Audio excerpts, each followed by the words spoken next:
দিন কি হারে বৃষ্টি। আরে দোস্ত তুই এখানে বই রইছো? আরে তুই গেছিলি কবে? আরে কষ্ট বেড়া হরির লাগে বাজারে গেছিলাম। বাজারে গেছিলি কে?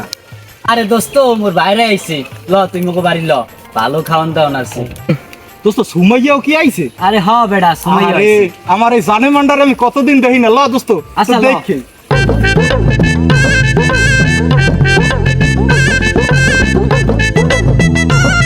এ তুমি কই? আমার বন্ধ হইছে, পানি পুনি দাও। কি হয়েছে বলো? আহা ভাইয়ের লই আইছো, আন ঘরের ভিতরে আন ভাইয়ে। আচ্ছা দোস্ত, ভাইয়ের ভিতরে এসে বসেন, আর তো নেই ঘরে আও।